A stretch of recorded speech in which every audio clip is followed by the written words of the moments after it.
আমাদের আজকের এই ভিডিও টপিক হচ্ছে আমরা সাধারণত মডেল ওভারফিটিং বা কিভাবে আমরা এটাকে প্রিভেন্ট করতে পারি, এটাই হচ্ছে যে আমাদের আজকের টপিক। সো চিন্তা করে দেখেন, হোয়াট ইজ মডেল ওভারফিটিং। তো ওভারফিটিং হচ্ছে সাধারণত এমন একটা, মানে নাম থেকে বোঝা যাচ্ছে যে কোনো জিনিস যখন আমাদের অনেক বেশি ওভারফিট হয়ে যায়, মানে নর্মাল ফিট তো একটা জিনিস, এটা হচ্ছে ওভারফিট হয়ে যায়, তখন ওটা হচ্ছে ওভারফিটিং। তো এখানে মেশিন লার্নিং এর সাথে সম্পর্ক কি, যেমন হচ্ছে যে আপনি ধরেন যে কিছু আপনার মেশিনকে আপনি কিছু লার্নিং বা কিছু শেখাতে যাচ্ছেন, ওকে। তো এখানের মধ্যে আপনার কিছু ডেটা আছে, সেই ডেটার প্যাটার্ন গুলো শিখবে, আবার এখানে কিছু ডেটা আছে, এই ডেটার প্যাটার্ন গুলো শিখবে, আবার এখানে কিছু ডেটা আছে, এই প্যাটার্ন গুলো শিখবে। ঠিক আছে? তো এমন অনেক ডেটা থাকতে পারে যেগুলো আসলে মানে প্যাটার্নের মধ্যে নাও পড়তে পারে। যেমন ধরেন যে এখানে একটু হঠাৎ করে একটা ডেটা অনেক বেশি হাই আউটপুট দিচ্ছে, এখানে অনেক বেশি লো আউটপুট দিচ্ছে।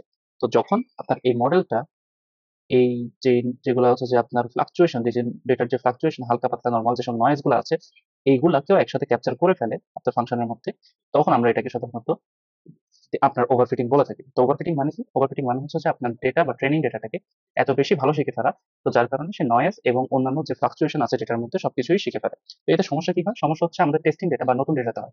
নতুন ডেটাতে সে তখন আসলে ভালো পারফরমেন্স দিতে পারে না। যেমন চিন্তা করেন, আমি যদি এই ডেটাটাকে এভাবে না শিখে, আমি যদি ডেটাটাকে অন্যভাবে শিখতাম, যেমন ধরেন যে এটা, that will be more natural, right? কারণ আমার এই যেগুলো আমি বাইরের যে ফ্লাকচুয়েশন বা নয়েজ দেখতেছি, এগুলো আসলে আমার নর্মাল বা আমার যে নর্মাল ডেটার মধ্যে পড়ে না, রাইট? তো আমাকে যদি এখন এখান থেকে কোনো ধরনের ডেটা দেয়, ঠিক আছে? তো সেই মোমেন্টে আমার যে হোয়াইট কালার যে ফাংশনটা দেখতেছি সেটা কিন্তু অনেক অ্যাকুরেট রেজাল্ট দিবে। হয়তো হালকা একটু নয়েজ থাকবে।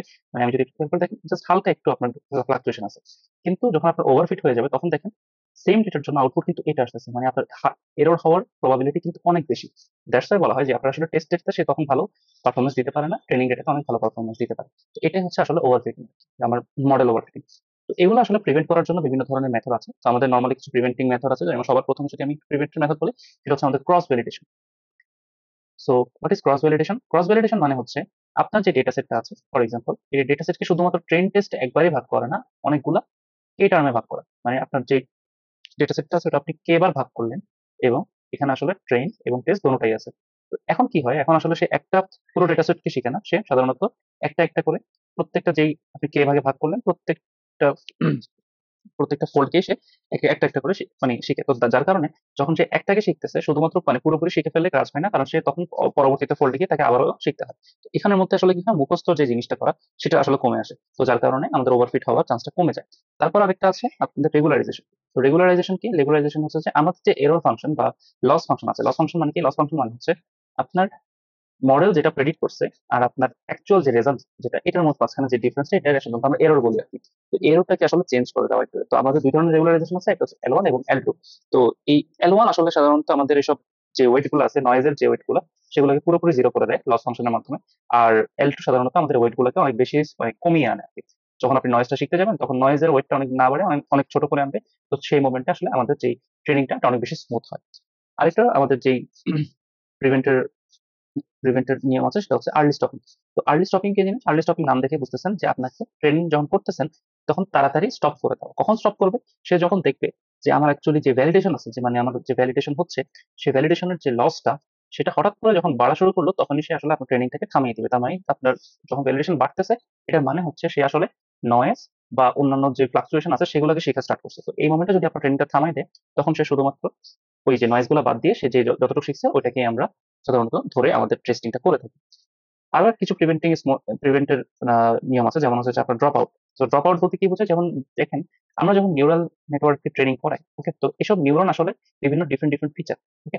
সো ডিফারেন্ট ডিফারেন্ট ফিচারে সে আসলে ডিফারেন্ট ডিফারেন্ট ভাবে কাজ করে। তো চিন্তা করেন, আপনি যখন একটা ফেস রিকগনিশন বানাচ্ছেন, ওকে, তো ফেস রিকগনিশন সে যদি আপনার ফেস থেকে অনেক বেশি শিখে ফেলে, তাহলে সমস্যাটা কি হয়? যখন আপনার হালকা ধরনের যে একটু দাড়ি উঠলো বা আপনি একটু চশমা লাগালেন, সে আসলে আপনাকে চিনতে পারে না, কারণ সে আপনার ফেসের প্রত্যেকটা ফিচারকে অনেক বেশি শিখে ফেলছে।